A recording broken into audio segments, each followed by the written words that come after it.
There are new concerns in some circles about Hillary Clinton and her presidential plans. Some Democrats are now looking to push her to the left politically. They fear that her wealth and the appearance, at least, of Wall Street-friendly centrism could hurt her among progressive voters and damage her chances of being seen as a champion of working-class America. Joining us now, Richard Fowler is the radio host of The Richard Fowler Show. David Avella, president of GOPAC. Welcome to both of you. Richard, are you one of those who thinks that Hillary Clinton needs to go farther left if she wants to be the Democratic nominee?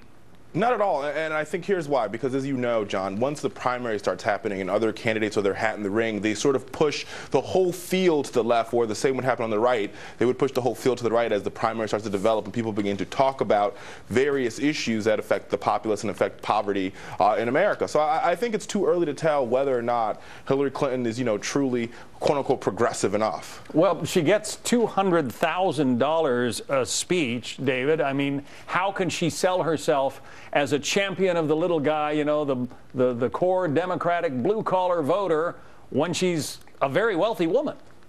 If Hillary Clinton were going to be the nominee, it would have happened in 2008. The Democrats have no history. In fact, they often, or every time, have nominated the candidate that they fall in love with. And they don't go back to repeat candidates from the past who have failed. Think about this. Barack Obama had been serving in the U.S. Senate all of 4 months before he ran for president in 2008, when she was the unbeatable frontrunner. No one could take her on. No one could defeat her. He won the hearts of Democratic primary voters. So who knows who it's going to be in 2016? But Maybe it's Elizabeth Warren. It sounds like you think it's not going to be her? It's not going to be Hillary Clinton. In fact, I would offer to you she's not going to run. There are many ways to be active and effective. And I think you look at what Mike McCurry said, it's a great insight to the Clintons' thinking, that if nothing else, the Clintons are very practical. They know history is against them.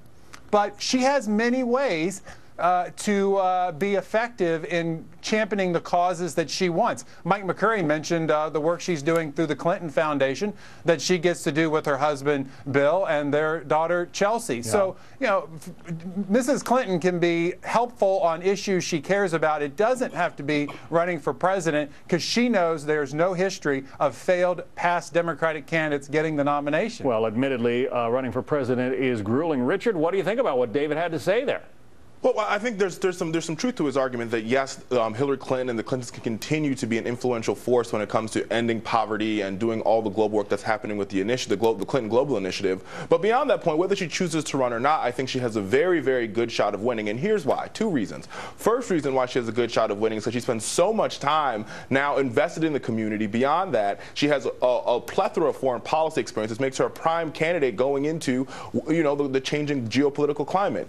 2, I think, from when she was the First Lady of Arkansas to now, what we've always seen from Hillary Clinton is a dedication to children, a dedication to making sure folks get health care, a dedication to making sure the middle class stays alive and well here in America. And if she can continue doing those 2 things, she's a prime candidate, and she really can be the Democratic nominee. Her favorability ratings were up in the 60s last I saw among potential Democratic voters. She might not need to move her politics at all to win the nomination, should she run. You might be right, John. That's the big if.